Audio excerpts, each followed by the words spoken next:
Well, ladies and gentlemen, I just wanted to do a little video talking about my experience in therapy. What was it like? I had just one ridiculous awkward moment when I was about 16 years old that I'm gonna go over, but as I'm making this video right now in the afternoon, I was just looking outside and guys, I'm already sick of the snow. I'm already tired of it. We had like 3 or 4 inches come down yesterday morning, and it's just kind of stuck to the ground, and it is just depressing, man. It seriously is. You know how they say like snow, it's a great vibe, it's very nice before Christmas, and then after Christmas it's brutal. But I'm kind of feeling like that right now, but I can just envision like it's February 7th, it's a Tuesday morning, 9 a.m., and there's just like this disgusting Soviet era snow. If you guys know what I'm talking about, like kind of the hard texture, like almost icy snow. I was live streaming on Saturday and watching college football games, and someone mentioned it. He was like, dude, look at the snow. It's depressing as fuck. And I looked at it. It was the Iowa State game. And I was like, holy shit, that looks disgusting. It's like hard, depressing ice snow just with a bunch of chemical. Looks like there's chemicals in it. It's disgusting. But guys, yeah, February is a terrible month. I call February no man's land. I know people say, oh, it's the Super Bowl. It's Valentine's Day. Dude, it's a disgusting month. I'm sorry. But that's kind of my tangent against snow. I don't have anything against snow personally. Like I used to love skiing and things like that. I actually went out west with my dad and my friend when I was younger to ski, and skiing is just so peaceful. But in general, man, when you're dealing with this snow, it's brutal. Either way, let's get to the main topic, guys, my therapy history. So I was introduced to therapy at a young age. Before it was cool, we know nowadays all the white girls go to therapy. It's so nice. You're taking control. You're doing yourself a solid. You're taking care of yourself. That's what therapy is now.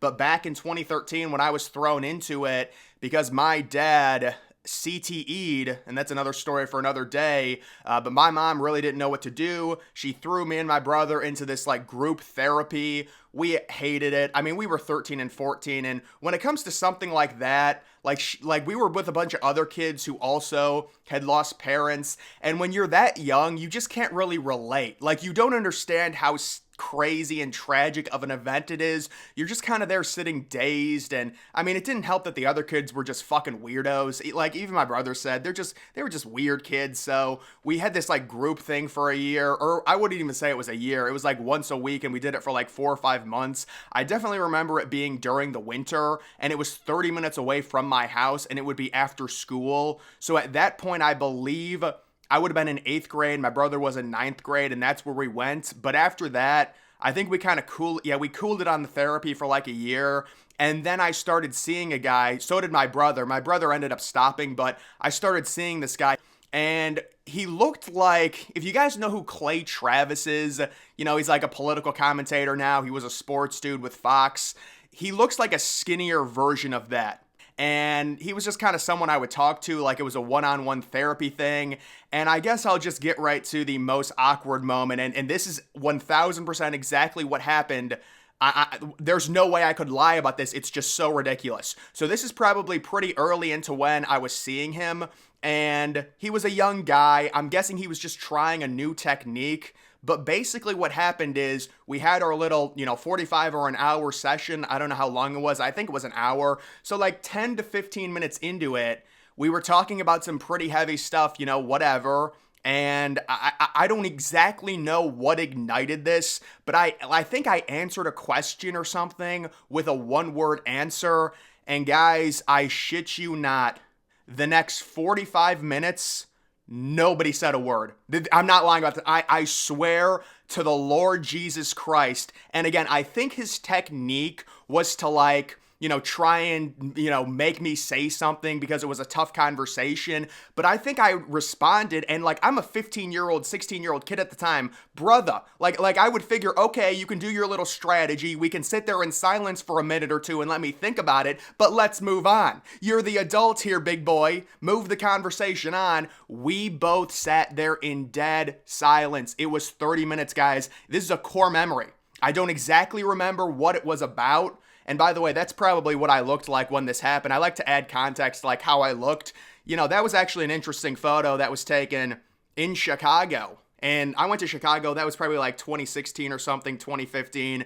When we went to Chicago, I know like there's a bunch of crime and stuff, but there's some pretty nice parts of it. I'm not going to lie. Like we had a good time there, kind of an interesting city. Certainly I would never live in a big city or anything like that, but it's just a completely different vibe.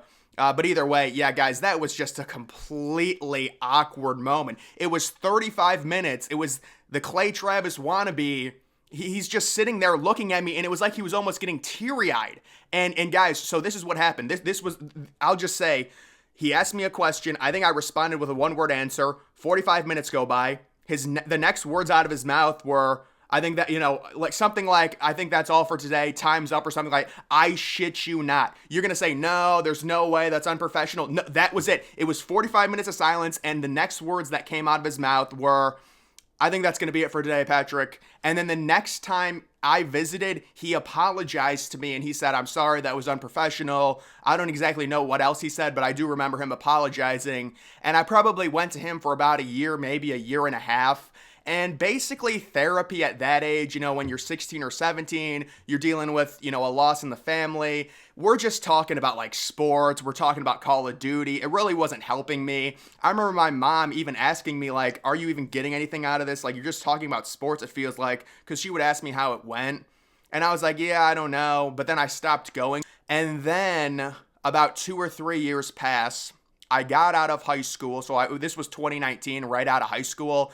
And I'm not really going to get into this, but I got on antidepressants. And guys, let me just say, within the past few months, what I've experienced, I 1000% know for a fact that back in 2019, I was not dealing with depression. I think a lot of people nowadays, they feel bad for a few days and then they say, oh, I must be depressed. And they try and throw antidepressants at it or something. I've actually got a very funny story on antidepressants that, I guess I'll just tell it right now. So basically, I was 19 years old at the time. There was nothing going for me in life. I was depressed based on my life circumstance, not because I actually had a chemical imbalance, but I coped and said, oh, I must be depressed. Doctor, mommy, please give me something, show me attention because I'm a little bitch. That's basically what I did. And my doctor ended up prescribing me antidepressants. Now, these antidepressants made your dick not work. Basically, you can't come. So I was, I had my whole routine. I would masturbate once a night. I was actually I was in a good rhythm at this point. Obviously now with the rise of all the nofap and stuff, you're not supposed to do this, but this was back in 2019, whatever. I was 19, 20 years old. So what I did is, I took the antidepressants. Nobody ever told me anything about not being able to ejaculate. So I get into bed, and long story short, about an hour later, I'm sweating my ass off with a boner, but I'm like, why is this not working? And then I realized, I was like, oh, it's probably because I started that. I think I realized it the next day. I was like, this is ridiculous. I'm like, I'm doing a workout here in bed trying to, let's go. Let's get it going. I'm going to end up getting blue-balled here.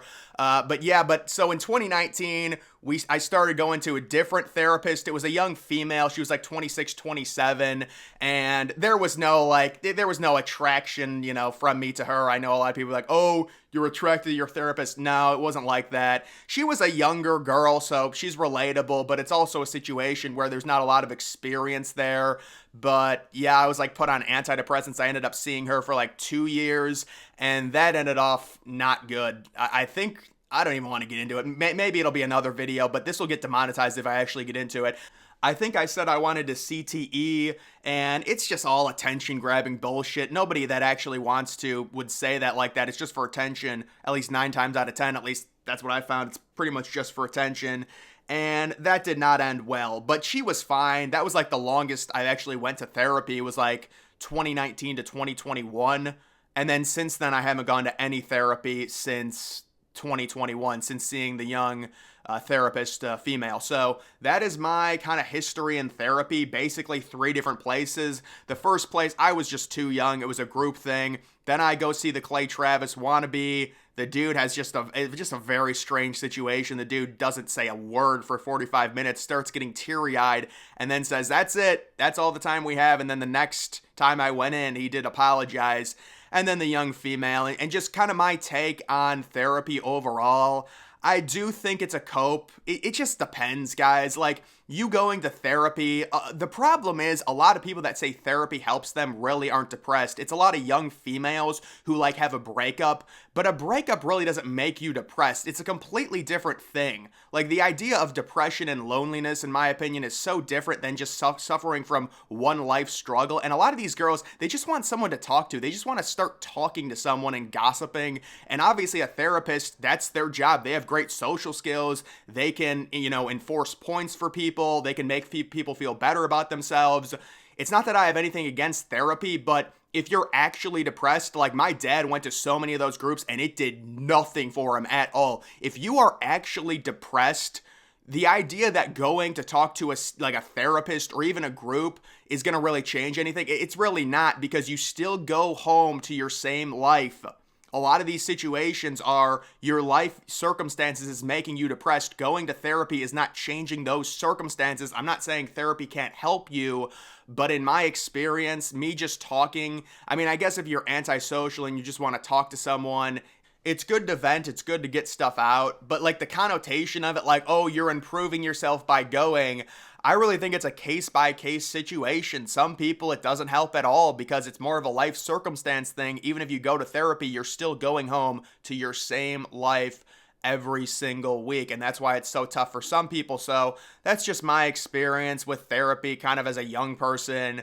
I really, don't plan on going back to therapy at all personally. I just don't see the need for it at this point. It is what it is. It's not really going to do anything for me. But guys, that is going to do it for this video. Make sure you're following me on X. Link to that's always in the description.